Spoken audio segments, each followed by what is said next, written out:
Hey, what's up everybody? Zach King here, and I'm going to show you a Motion 5 tutorial. This effect is going to give you a little bit more pop, maybe to the footage that's like interviews or something that's probably a little bit more boring or flat. And what I have here is an interview with my sister. This is the effect on, and here's it off. So you can see it's pretty raw footage. By the way, I have the project files. You can download this project and the footage for free. Just follow along with me. And this also works in Motion 4. The project files will not, but the concept crosses over just fine. With the effect on, this is what we get. It's just using the lights that we have within Motion.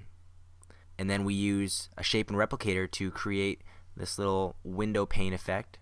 So download the footage. We'll start from scratch and I'll show you how to get started. I've got a blank canvas to work with now, and let's go ahead and hit Command J. That opens your project properties pane, and I'm going to change my width to 1280 to 720 because that's the size of the video footage that I've got for you.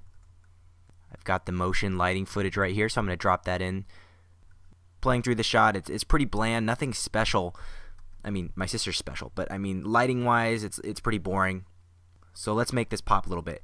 Let's go up to Object, New Light, Shift Command L will work fine, and it'll prompt us to switch 3D. We'll do that. You see your light was dropped in here. If you pulled it back in Z space, you'll see it has an effect on the video.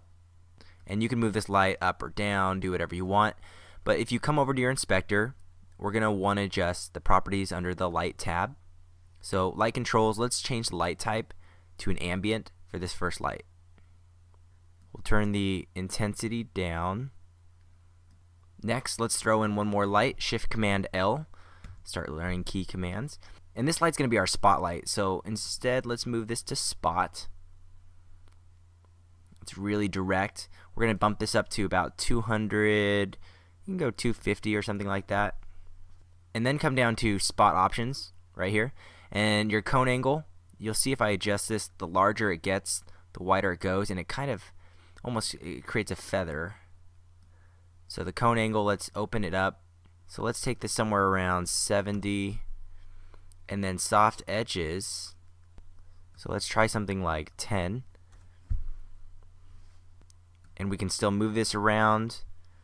Depending on your footage, these numbers will change. Just play around with them.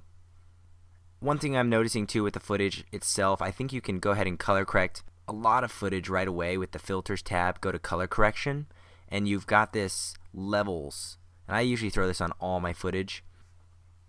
Usually something needs an adjustment. So what I like to do is pull this up on the histogram so we get darker blacks, and that'll help this effect too because you've got more contrast. Maybe we can select this light, the one we just added, move it up, put a bit more on her. And then what we're going to do is just take a shape. Let's zoom out and select your rectangle tool. And draw a line all the way across. Make sure it goes outside the other side of the canvas. We've got a beautiful line. Okay, well it's nothing really yet. What you can do is turn it to match your wall angle. So something like this probably is right there. I'm going to adjust the feather. Let's make it blurred out a little bit. Make sure this is starting at the beginning, so hit I. Let's hit the replicator tool down here, right here. L is the key command, and you'll see we've got, if I got this, all these different boxes, but we don't want that. We want the pattern of line, so go to shape, line. That makes it so we have a line. I can drag it out, but if you want more of these little points, that's what they call them, you can drag this up here, get as many as you want, and voila, there is your blinds. Maybe you want to adjust the size of the line though. You did the wrong size in the beginning. Go to your original and then just select it, and you can make it smaller. You can adjust the feather on that, and it affects all of them. Now how you get it to blend well, select your replicator and change the blend mode here to multiply, and it looks kind of funky in 3D space because it's actually not being lit by the entire light. So that means in 3D space, since this is now a 3D scene, we need to pull it back towards us, and it lights everything. So that might mean you need to change your cone angle a little bit. For me, I'm actually not going to adjust anything. Maybe move it off her. The intensity, I'm going to bring that down. Maybe something like 200. And see how it's going across her face? I don't like that look. So for me, what I did is I pulled the replicator and I moved it off to the side right about here. Looking at this effect, what we have now, I would grab my original rectangle here. Let's adjust the feather, bump it up because we're going to make it a little bit smaller like this, and then bring down the opacity. That'll help blend it into the walls, make it look natural. Looks like we need to add a few more points on the replicator as well, so let's add a bunch of points. We can drag this open, something like this, and then I'm going to duplicate, Command D, and let's just drag it on the other side.